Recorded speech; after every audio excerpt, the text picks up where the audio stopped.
മുരിയാട് സമരം ശക്തിപ്പെടുത്താൻ രാഷ്ട്രീയാതീതമായി ചിന്തിക്കുന്നവർ ഉണർന്നുവരണമെന്ന് സുഗതകുമാരി അഭിപ്രായപ്പെട്ടു. കരുവന്നൂരിൽ നടക്കുന്ന മുരിയാട് കർഷക സമരത്തിന്റെ 4ാം ഘട്ട സത്യാഗ്രഹ സമരവേദിയിലെത്തി സംസാരിക്കുകയായിരുന്നു അവർ. പണമില്ലാത്ത കർഷകന്റെ കൂടെ നിൽക്കാൻ ഒരു പാർട്ടിക്കാരും വരില്ല. കൊള്ളലാഭമുണ്ടാക്കുന്ന മുതലാളിമാരെ സഹായിക്കാനും വിഹിതം കൈപ്പറ്റുവാനും മാത്രമാണ് രാഷ്ട്രീയക്കാർക്ക് ഇഷ്ടമെന്നും അവർ തുടർന്നു. നെൽവയൽ സംരക്ഷണ നിയമം പോലെ എത്ര നിയമം വന്നാലും നമ്മുടെ രാജ്യത്തെ നിയമങ്ങൾ കടലാസിൽ മാത്രം ഒതുങ്ങുകയാണ്. കർഷക കഷ്ടപ്പാടുകളിൽ മനസ്സ് വേദനിക്കുന്ന തലമുറകൾ ഉണർന്നുവരണമെന്നും അവർ പറഞ്ഞു. Varghese Thoduparambil, K Sivadasan, T A Paul എന്നിവരും പ്രസംഗിച്ചു. 100 ഏക്കർ, നൂറല്ല ആയിരക്കണക്കിന് ഏക്കർ തരിശു നിലങ്ങൾ കേരളത്തിലെമ്പാടും നിങ്ങൾക്ക് കാണാം. വെള്ളമില്ല, ചൂട് വർദ്ധിച്ചുകൊണ്ടേയിരിക്കുന്നു.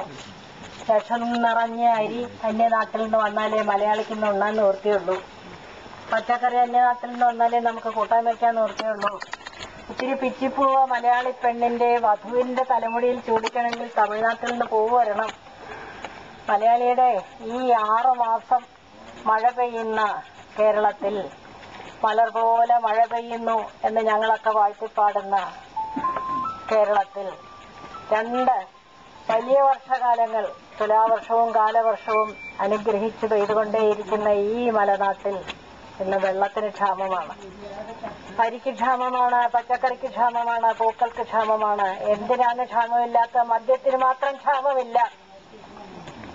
ചാരായം കുടിക്കാത്ത ആളുകളില്ല എന്നുള്ള ഒരു സ്ഥിതിയായി വരികയാണ്. പോരെങ്കിൽ മദ്യം നമ്മുടെ ഒരു ഭക്ഷണത്തിന്റെ ഭാഗമാക്കണമെന്നും കൂടെ നമ്മുടെ പ്രിയപ്പെട്ട നേതാക്കന്മാർ പറഞ്ഞു തുടങ്ങിയിട്ടുണ്ട്. ലോകത്തെ ഏറ്റവും വലിയ കള്ളുകുടിയനായിരിക്കുന്നു മലയാളി, ഏറ്റവും വലിയ കുടിയനായിരിക്കുന്നു മലയാളി.